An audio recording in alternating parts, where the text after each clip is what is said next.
welcome to Motivated Learning, presented by Visual Learning Solutions. I'm your host, Buddy Broyles. Motivated Learning is a program created for the education and learning design community to raise awareness about the people and the reason for quality professional educational training. Visual Learning Solutions is based in Frisco, Texas. Our training facility is equipped with a television studio and a separate control room to support a range of video productions. We are a proud and active member and often a sponsor of our Dallas Area Association of Talent Development. As this is a live show, please be prepared to post any questions for our guests in the chat section, as we will discuss them later in the program. Today, I'm excited to welcome Jason Jones, the Director of Training and Development at Avita Pharmacy. Jason, how are you today? Hey, buddy. Thanks for having me. Excited to be here. Great. Thank you so much for joining the show. So, Jason, let's start off and tell us a little bit about who you are in your current role and what got you here. Yeah, no, buddy, good question. So, I consider, as far as who I am, I would say the best way to sum that up is I consider myself a lifelong learner. I think I started in a pharmacy. It was probably my first job at a retail pharmacy, right, going through school, and kind of was there for 10 years. And through that, I became a SME by trade, right? And that's kind of how most of our trainers probably are developed, is you kind of are in the role so long that you're that subject matter expert, and then you kind of are naturally the person that's gone to for training. So I think that was my first taste of training, is just kind of that side-by-side approach and training. And then from there, I kind of moved into the corporate world, kind of getting a position as a long-term care auditor. And same thing, kind of started to be that SME and started to get tapped on to, hey, train. And that was when I really started to drink the training Kool-Aid, if you will, right? As far as there's got to be a better way to do this, or there's probably got to be a more formal way that this can be done. And so that's when I really started to invest, probably about 10 years ago, on how can I be training this? How can I be learning this? And started to really get plugged in with a lot of the industry groups, with ATD, I guess ASTD back then, and just really researching formal learning techniques, right? Learning all about Knowles' adult learning theory, learning about Kirkpatrick's 4 levels of measurement, and just starting to figure out how do we mold these principles into kind of what I was doing. And so from there, kind of started just to catapult and started to work with different areas in the operations at the company that I was at.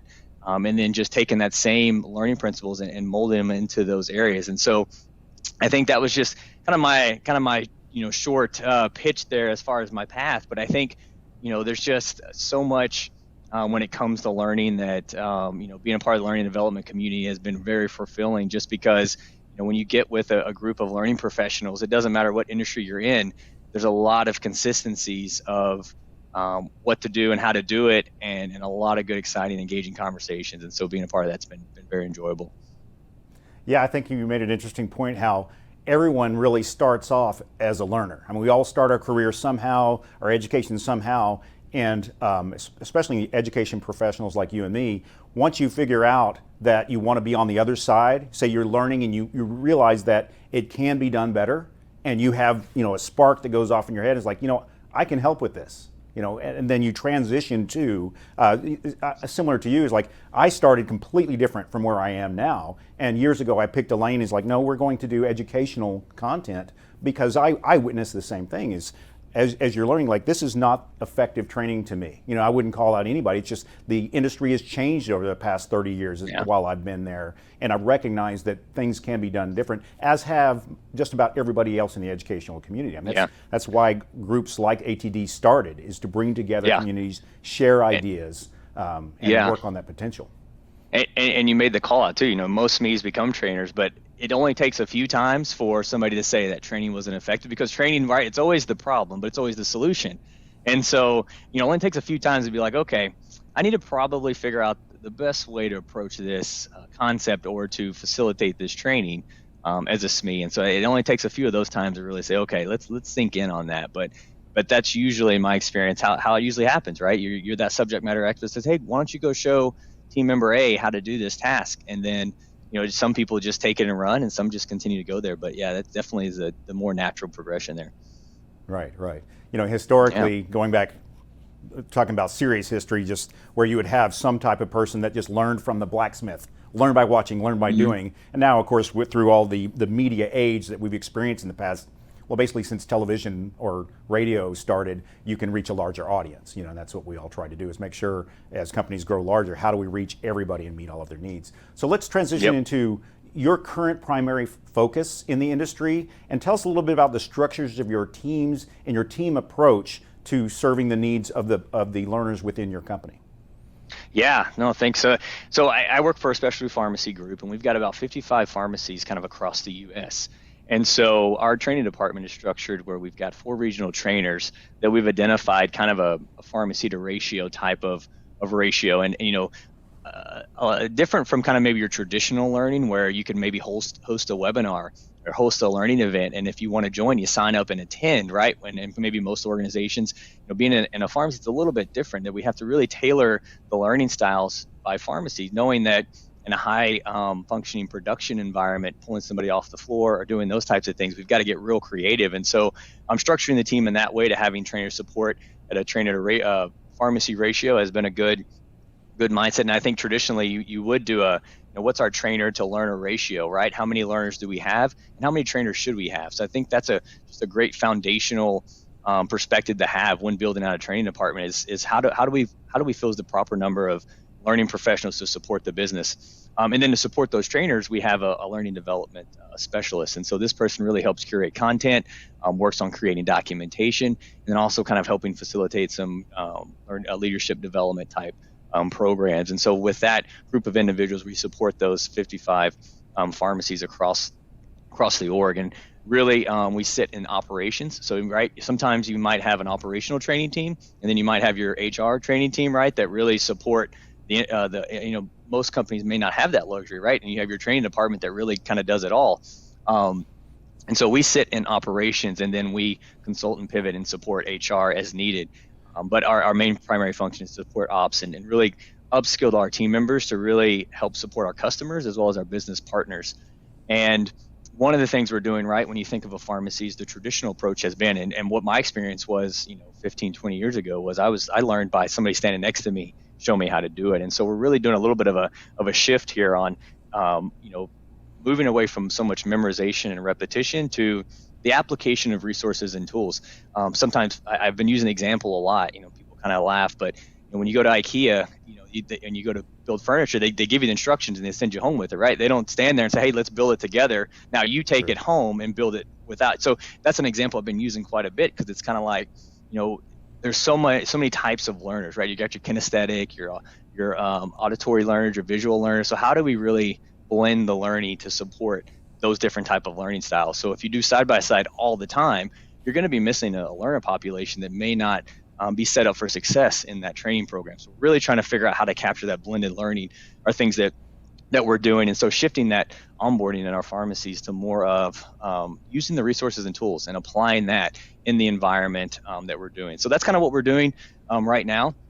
Really shifting that as far as the onboarding experience for our new hires. How do we bring them on? We don't just throw them into the fire, so to speak, right, and have them start doing the job in these pharmacies. Really taking a step back, getting them exposed, getting them kind of more up to speed with what's going on, and then kind of transitioning through that ramp period of what it really means to kind of get them up to that proficiency level. So that's kind of really kind of what we're doing over here at Avita, and kind of the structure of our team and how we're continuing to build that program.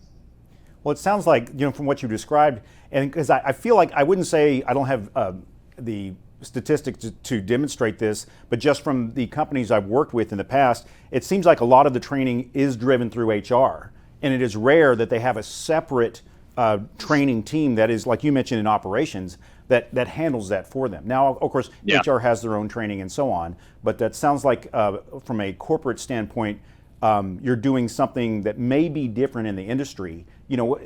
Talk to me about what type of support throughout the company, and do you know when that started at Avita? Yeah, Were they that's a good call out, buddy. So I think you're right. Traditionally, your HR learning team really supports most of your soft skills and competency skills, right? And maybe your onboarding of the culture within the organization, and then what they do is the SMEs that live in the operational groups really support the training. So it's going to vary from department to department.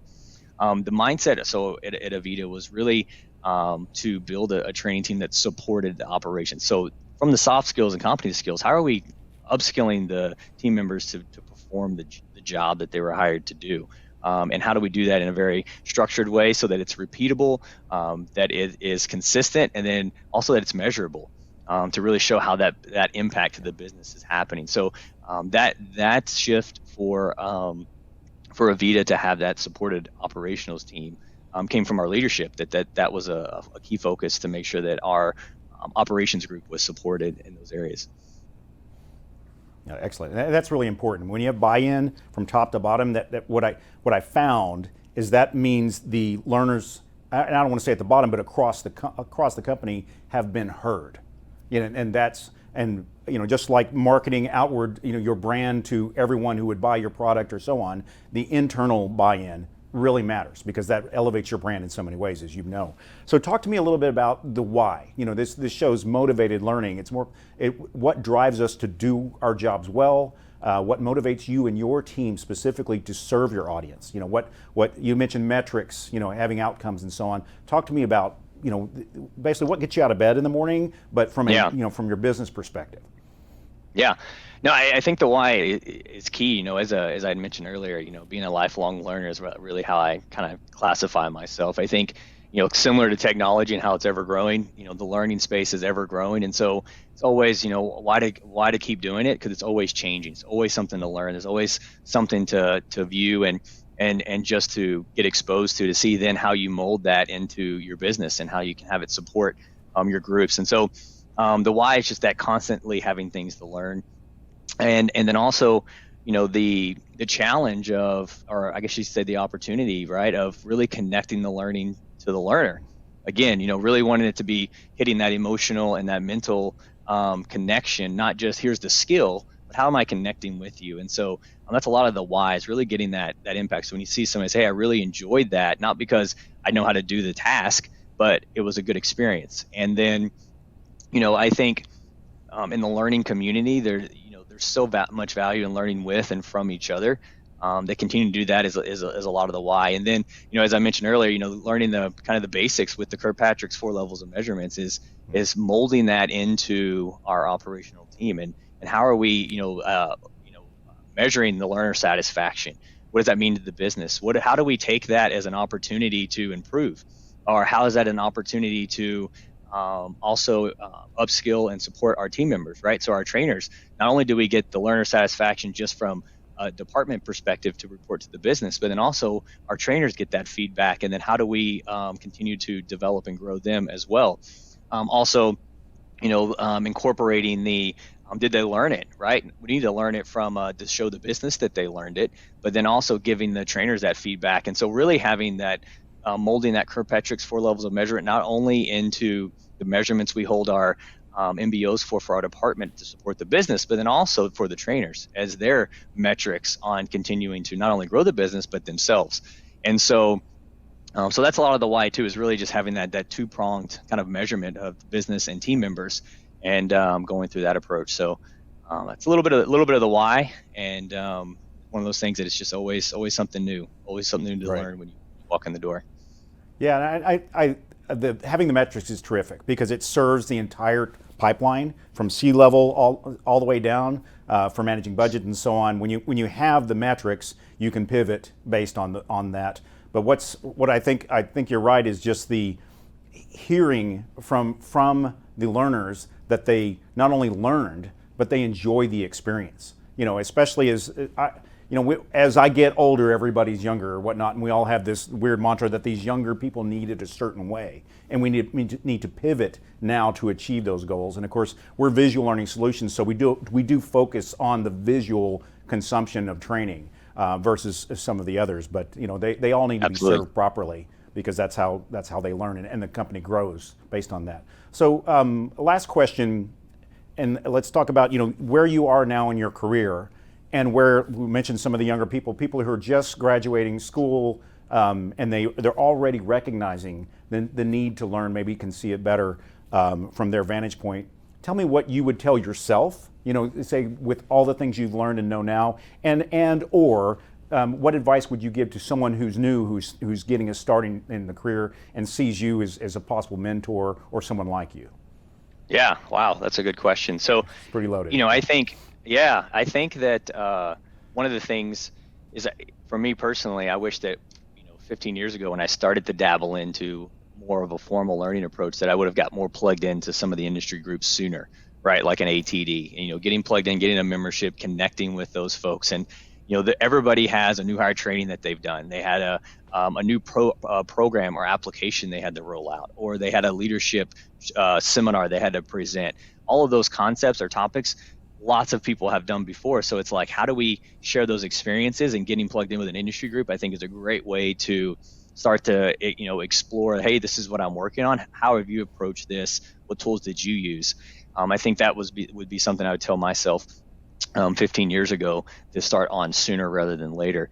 And then I would say too, figuring out what part of learning and development is the passion. Is it facilitating? Is it designing? Is it documentation development? Like what aspect of learning and development is the most interest? And then really be committed to enhancing that, right? So if it is facilitating, looking into a potential facilitation certification, both virtually and live, and just figuring out how you can get plugged in those ways. I think there's tons of literature out there. Podcasts are great things to do, especially on the drive in and drive out. Is just continue to absorb that when you can. I think it's kind of a cliche to say, just be a sponge, right? But I think when it comes to learning and development, the more that you can get exposed and see, the better that you can mold your clay ball to fit that square peg or that triangle peg that you're trying to develop training wise. And so the more you can kind of see, you can be like, okay, I like these concepts in these different areas, and I'm going to make it fit what I'm trying to do now. And so I think that's the biggest opportunity on advice I'd give myself and to those out there that are getting plugged in and really starting to go down the path of really, getting into the learning and development community. Right. And you'll agree that like even the expert has something to learn. And often it's something to learn from the people who need to learn. So that'll change the way you train. So Jason, I really appreciate you joining us on our show and taking the time today to help others understand the perspective that you're there. So thanks again. Really appreciate your time.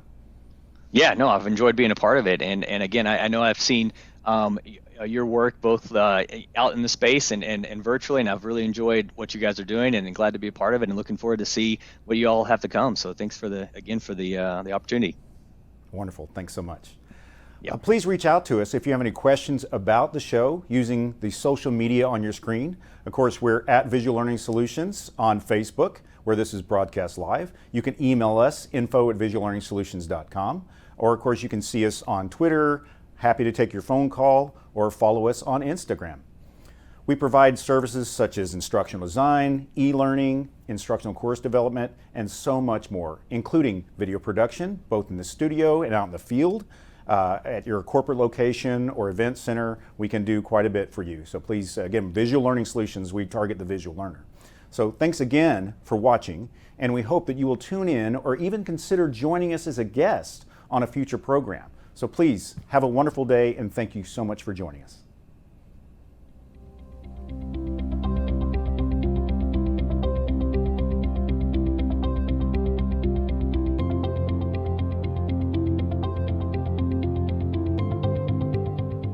You literally wrote the book. You started with the first draft and spent countless hours pouring your wealth of knowledge onto the pages, and published. Well done. Now take another step to reach a new, larger audience by converting your book into online training. Our learning design team can show you how to go digital with an instructional course based on your book. We can help you increase your revenue on both book sales and online training, and increase your potential. You've completed the hard part. Now take the next step. Let us show you how.